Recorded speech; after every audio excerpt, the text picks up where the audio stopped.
Harga sembako di Kabupaten Bogor mulai merangkak naik jelang puasa Ramadan 2021. Sebulan menjelang bulan Ramadan 1442, harga barang-barang kebutuhan pokok di Kabupaten Bogor mulai naik. Di Pasar Citayam dan Pasar Bojonggede ditemukan beberapa barang sudah naik harganya, seperti tepung terigu, minyak goreng, dan mie instan. Di Pasar Citayam, harga minyak goreng naik 7.000 per kardus dari 153.000 ke 160.000 per kardus, dan tepung terigu naik 4.000 per kardus dari 143.000 ke 147.000 rupiah per kardus. Sementara untuk harga beras dan telur saat ini masih stabil, belum ada kenaikan dikarenakan di beberapa daerah termasuk Bogor, Karawang, Subang, Demak, dan beberapa daerah lainnya sedang panen raya. Berdasarkan informasi, stok Bulog masih melimpah sehingga kemungkinan harga beras saat bulan Ramadan nanti masih stabil. Narasi yang telah disajikan di depan ada hubungannya dengan elastisitas penawaran dan permintaan. Elastisitas merujuk pada derajat respon permintaan atau penawaran yang berpengaruh pada perubahan harga. Derajat ini menunjukkan sejauh mana permintaan dan penawaran bereaksi atas perubahan harga suatu produk. Permintaan ini elastis terjadi apabila perubahan harga kurang berpengaruh terhadap permintaan. Permintaan akan produk yang dianggap sebagai kebutuhan cenderung kurang sensitif terhadap perubahan harga karena konsumen akan tetap membeli barang-barang tersebut meski harganya naik. Produk yang termasuk dalam kategori inelastis diantaranya yaitu bahan bakar dan kebutuhan pokok. Sedangkan permintaan elastis terjadi apabila perubahan permintaan lebih besar daripada perubahan harga. Kenaikan harga pada suatu produk, barang maupun jasa yang bukan merupakan kebutuhan pokok akan membuat konsumen menjauh karena opportunity cost untuk membeli produk tersebut akan menjadi terlalu tinggi. Misalnya barang-barang mewah. Produk seperti ini biasanya memiliki produk pengganti atau substitusi. Dalam jangka waktu yang panjang, elastisitas akan semakin tinggi jika dibandingkan dengan jangka pendek.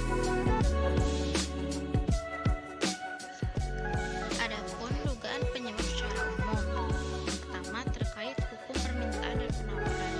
Saat menjelang Ramadan, maka permintaan akan bahan pokok semakin meningkat dan berbanding terbalik dengan persediaan yang ada. Oleh karena itu, harga-harga bahan pokok akan mengalami kenaikan harga yang cukup signifikan. Yang kedua, lemahnya antisipasi saat ada kenaikan harga. Sampai saat ini, pemerintah belum juga memiliki jurus pamungkas yang dapat meredam mengenai kenaikan harga menjelang Ramadan ini. Padahal hal ini sudah terjadi berulang kali dengan pola yang sama. Yang ketiga, sistem ekonomi yang buruk tentunya akan berpengaruh terhadap jalannya perekonomian yang mengakibatkan harga melambung tinggi. Yang keempat, kurangnya peran pemerintah dalam mengendalikan ekonomi pasar tentunya akan berdampak besar terutama pada kalangan pedagang kecil. Ekonom Senior Institute for Development of Economic and Finance, Eni Sri Hartati mengatakan, sejumlah komunitas mengalami gangguan dalam produksi sehingga berpengaruh pada pergerakan harga, terutama komunitas yang bersifat pokok. Kelangkaan barang dan penimbunan dilakukan pada komunitas pokok juga dapat memperparah lonjakan harga dan berpengaruh pada komunitas lainnya. Eni memperkirakan permintaan terhadap pangan tetap tinggi menjelang Idul Fitri. Ketersediaan stok yang memadai sangat diperlukan untuk menjaga kestabilan harga pangan, terutama komoditas pokok dan sumber ketersediaannya sebagian besar berasal dari impor. Hal ini karena harga komoditas impor dipengaruhi oleh harga internasional. Direktur Jenderal Perdagangan Dalam Negeri Kementerian Perdagangan, Shailendra, mengatakan bahwa Kementerian Perdagangan telah memanggil seluruh asosiasi pelaku usaha, termasuk importer, pedagang, dan peritel untuk menjamin pasokan barang tetap terjaga, terlepas dari pergerakan harga internasional. Kepala Penelitian Center of Indonesian Policy Studies, Felipe Namanta, mengingatkan kegiatan impor yang dilakukan perlu melihat timing yang tepat agar tidak merugikan petani. Untuk mencegah kenaikan harga bahan pangan jelang bulan Ramadan, pemerintah telah menyiapkan strategi dalam menjaga harga pangan tidak melonjak tinggi.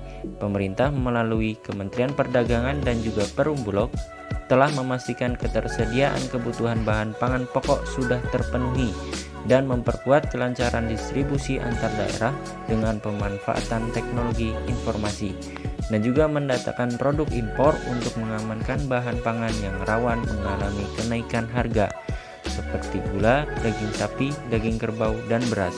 Selain itu, pemerintah juga siap melakukan sidak pasar untuk mengontrol harga-harga bahan pangan yang tidak terkendali ketika adanya perubahan pada permintaan dan penawaran barang menjelang bulan Ramadan.